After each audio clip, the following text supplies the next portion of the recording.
a huge problem in Australia is that corporations have penetrated our political system. And just look at the results.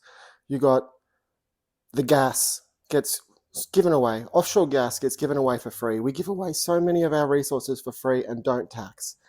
We don't tax their profits. We leave huge, big loopholes for them to send their money overseas to be billed for advice in tax shell nations. How can our political leaders give away our own wealth of this nation for free and so rampantly on both sides of the spectrum? Political leaders make these choices to give away our resources for free and then take up lucrative lobbyist jobs working for those corporations that they benefited, going around our halls of leadership telling other people how great it is working for this multinational at 4 times the pay, and all they had to do was do some favors. And then they ask for favors. Our leaders care so little for the law. They flagrantly break the law. Like, I'll tell you the story of one of the duopoly. He automated a robo collection for welfare recipients that just sort of assumed you were guilty unless you could prove yourself innocent. And it just devastated a lot of people's lives. He got legal advice telling him that he's not allowed to do that. And he did it for years more. And we didn't come down on him. We didn't do an inquiry. We didn't do anything to him. You know what we did? We made him the Prime Minister. Yeah, that guy then went on to sign some crazy, crazy deals with the United States, cancel old deals with France for submarines that cost us a ton, then sign on to other deals with the United States that we're not going to get these things till 2067. We're paying billions and billions, and we have to pay whether we get them or not. And we don't even get full control over them. It's just crazy deals. And then he went on to get a lobbyist job for those weapon manufacturers. Generations sold out for one man to get a job. Now, as I said, I'm a socialist. I'm not right or left wing. Either one of the political duopoly could have done this. And there's another guy, say this dude, former Premier of New South Wales, Morris Lima, who now works as a property developer, lobbying the government. He lobbies his peers responsible for a housing crisis, the vast majority of whom are benefiting from.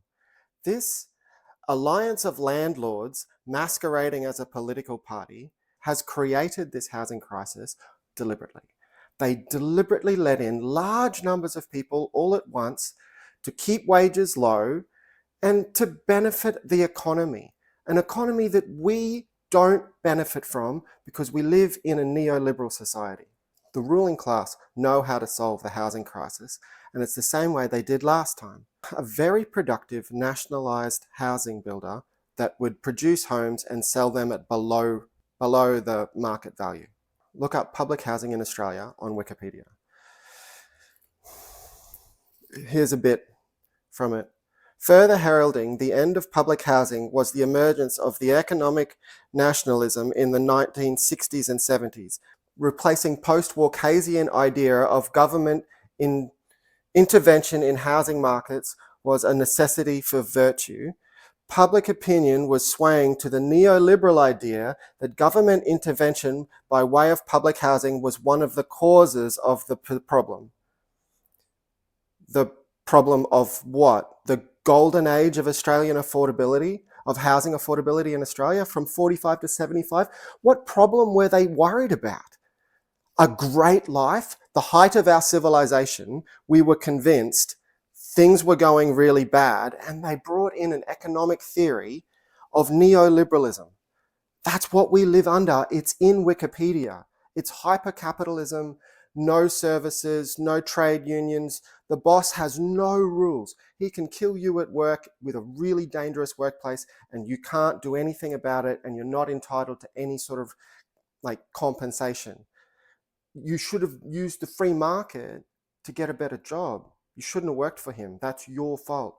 But all of these laws and regulations on the rich go, but all of the laws on you stay. They get, if anything, they get harder because they've got to keep you in line. It's serfdom with a fancy name.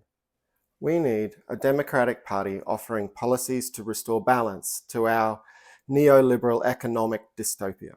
A socialist participatory democracy party. So if neoliberal political party states that you don't charge royalties on offshore gas, then the socialist policy needs to balance that extreme. Socialist policy needs to be that all of those back taxes that you didn't pay get charged in a lump sum. And if you are unable to pay those taxes, then the company asset could be seized and operated for domestic use. Any political party willing to offer this would have an impact on the share price of that stolen gas.